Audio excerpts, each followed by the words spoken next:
Welcome to സാക്ഷി kitchen. അപ്പോൾ ഞാനിന്ന് വന്നിരിക്കുന്നത് ചപ്പാത്തിയുടെ റെസിപ്പി ആയിട്ടാണ്. നല്ല സോഫ്റ്റ് ആയിട്ടുള്ള ചപ്പാത്തിയാണിത്. അപ്പോൾ ഇതെങ്ങനെയാണ് തയ്യാറാക്കുന്നതെന്ന് നോക്കാം. ചപ്പാത്തി തയ്യാറാക്കാനായിട്ട് ഞാനിവിടെ 1 കപ്പ് ഗോതമ്പ് പൊടി എടുത്തിട്ടുണ്ട്. നിങ്ങൾക്ക് ഗോതമ്പ് പൊടിക്ക് പകരം മൈദ എടുക്കാവുന്നതാണ്, അതല്ലെങ്കിൽ പകുതി ഗോതമ്പ് പൊടിയും പകുതി മൈദയും എടുക്കാവുന്നതാണ്.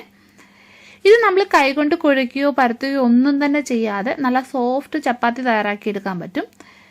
അതിനായിട്ട് ആദ്യം ഈ ഗോതമ്പ് പൊടി നമുക്ക് ദോശമാവിൻ്റെ പരുവത്തിലൊന്ന് കലക്കിയെടുക്കണം. അതിനായിട്ട് ഞാനിവിടെ 2 കപ്പ് വെള്ളം എടുത്തിട്ടുണ്ട്. നിങ്ങൾ എടുക്കുന്ന ഗോതമ്പ് പൊടിയുടെ ഇരട്ടി വെള്ളം എടുക്കുക. പിന്നെ ഓരോ ഗോതമ്പ് പൊടിക്ക് അനുസരിച്ചിട്ട് വെള്ളത്തിൻ്റെ അളവിലും മാറ്റം വരാം. അപ്പോൾ ആദ്യം കുറച്ച് വെള്ളം ഒഴിച്ചിട്ട് കട്ട കെട്ടാതെ കലക്കിയെടുക്കുക. ഇതിന് പകരമായിട്ട് മിക്സിയുടെ ജാറിലിട്ടിട്ട് നല്ലോണം ഒന്ന് അടിച്ചെടുത്താലും മതി. അപ്പോൾ ഒട്ടും തന്നെ കട്ട കെട്ടാൻ പാടില്ലേ. വെള്ളം ഒഴിച്ചിട്ട് ദോശമാവിൻ്റെ പരുവത്തിൽ നമുക്ക് കലക്കിയെടുക്കാം. ഒരുപാട് കട്ടിയും ആവരുത്, എന്നാൽ ഒത്തിരി ലൂസും ആവരുത്. ഇതേ മാവ് ഞാൻ കലക്കി എടുത്തിട്ടുണ്ട്.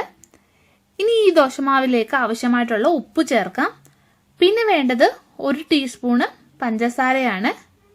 പിന്നെ 1 ടീസ്പൂൺ ഓയിൽ ചേർക്കാം. ഞാനിത് വെജിറ്റബിൾ ഓയിലാണ് ചേർത്തിരിക്കുന്നത്. ഇനി ഇത് തവി കൊണ്ട് നല്ലോണം ഒന്ന് യോജിപ്പിച്ചെടുക്കാം. കൺസിസ്റ്റൻസിയിൽ വേണം മാവിരിക്കാൻ വേണ്ടിയിട്ട്. ഒരുപാട് അങ്ങ് കട്ടിയും ആകരുത്, എന്നാൽ ലൂസും ആയി പോകരുത്. ഇനി ഇതിൽ നിന്ന് നമുക്ക് ചപ്പാത്തി തയ്യാറാക്കി എടുക്കാം. ചുട്ടെടുക്കാനായിട്ട് ഒരു പാൻ വെച്ചിട്ട് ചൂടായിട്ടുണ്ട്. ഇത് ഞാൻ എടുത്തിരിക്കുന്നത് നോൺ സ്റ്റിക്കിൻ്റെ പാനാണ്, അതുകൊണ്ട് ഞാൻ എണ്ണ തടവി കൊടുക്കുന്നില്ല. ഇപ്പം നിങ്ങൾ ഇരുമ്പിൻ്റെ തവയാണ് എടുക്കുന്നതെങ്കിൽ അതിൽ സ്വല്പം എണ്ണ തടവി കൊടുക്കുക. അതുപോലെ തന്നെ ഈ ദോശ ചുട്ടെടുക്കാനുള്ള കല്ല് ഒരുപാട് ചൂടാവരുത്. അതിനു മുമ്പ് തന്നെ ഈ മാവ് ഒഴിച്ചു കൊടുക്കുക. അപ്പോൾ നമുക്ക് ഒരു തവി മാവ് ഇതിലേക്ക് ഒഴിച്ചു കൊടുക്കാം. എന്നിട്ട് പതുക്കെ ഒന്ന് പരത്തി കൊടുക്കുക. അതല്ലെങ്കിൽ പാൻ ചുറ്റിച്ചു കൊടുത്താലും മതി. ഇത് നോക്കിക്കേ, ഇതിൻ്റെ മുകൾ വശം മാവ് നല്ല ഡ്രൈ ആയിട്ടുണ്ട്. ഇനി ഇത് നമുക്ക് തിരിച്ചിടണം. അപ്പോൾ തിരിച്ചിടുമ്പോൾ ഒരു കാര്യം ശ്രദ്ധിക്കേണ്ടത്, ഇത് നല്ല സോഫ്റ്റ് ആയിട്ടാണ് ഇരിക്കുന്നത്.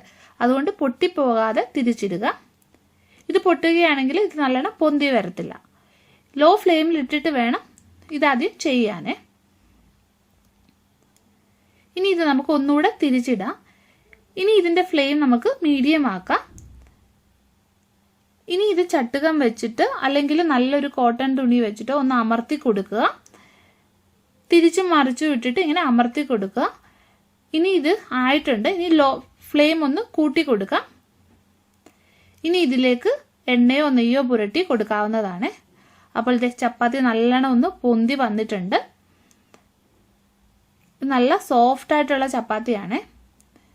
അപ്പോൾ നല്ലോണം ആയി വന്നിട്ടുണ്ട്. ഇനി നമുക്കിത് മാറ്റാം. ഇനി ബാക്കിയുള്ളത് ഇതുപോലെ തന്നെ നമുക്ക് തയ്യാറാക്കി എടുക്കാം.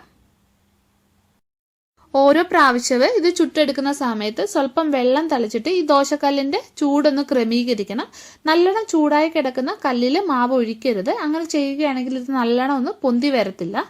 അപ്പോൾ ചൂട് കുറഞ്ഞ തവയിലേക്ക് വേണം മാവ് ഒഴിച്ചു കൊടുക്കാൻ. അപ്പോൾ വീഡിയോ ഇഷ്ടപ്പെടുകയാണെങ്കിൽ നിങ്ങൾ ലൈക്ക് ചെയ്യുക, ഷെയർ ചെയ്യുക. ഇനി നമുക്ക് മറ്റൊരു റെസിപ്പിയുമായിട്ട് വീണ്ടും കാണാം.